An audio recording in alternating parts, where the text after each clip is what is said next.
investir l'intégralité de l'église Saint-Méry avec une œuvre qui s'appelle Présage et qui est une sorte d'arche de Noé, où Noé est remplacé par l'humanité, mais l'humanité aurait échoué à sa tâche, elle n'aurait pas pu sauver l'ensemble des êtres vivants de la planète. Et donc on va se retrouver avec ce bateau échoué dans le cœur de l'église, sur une plage, mais qui n'est pas de sable fin, qui sera de tessons de bouteilles assez tranchants, qui vont refléter les promesses non tenues faites par l'humanité.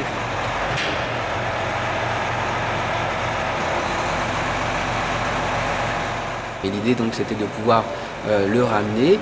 le désosser sur place et ensuite le reconvertir avec des processus, ce qu'on a vu avec la mairie de Paris et autres, pour pouvoir en faire un vrai recyclage de ce bateau. L'intégralité du verre qu'on va récolter et qu'on est en train de récolter vient des particuliers qu'on a mobilisés, vient des restaurateurs autour de l'église Saint-Méry, et ce verre sera concassé sur place, nettoyé sur place et ensuite redonné à une usine de reconditionnement, parce que le verre est probablement l'un des emballages les plus écologiques, puisque 100% du verre se recycle pour reproduire un emballage.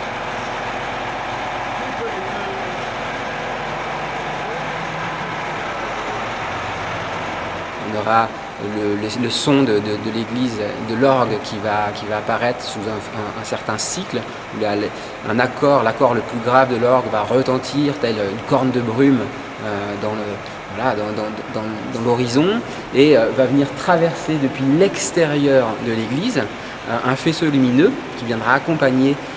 cette corne de brume et viendra éclairer comme un phare l'intégralité de l'épave qui se trouvera dans le chœur.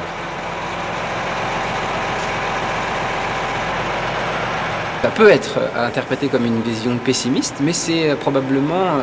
en tout cas de mon point de vue, l'état dans lequel on est. C'est-à-dire que c'est l'état du monde.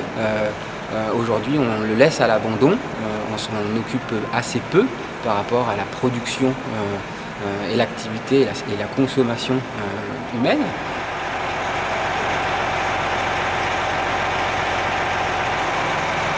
Les discours sont ce qu'ils sont, ils restent immuables, les actions sont beaucoup plus rares, et en tant qu'artiste on a plutôt une approche sur le fait que chaque individu doit apporter sa petite pierre à l'édifice. Et comme Pierre Rabhi le dit souvent, c'est la part du colibri, c'est-à-dire effectivement apporter sa petite goutte d'eau pour éteindre l'incendie.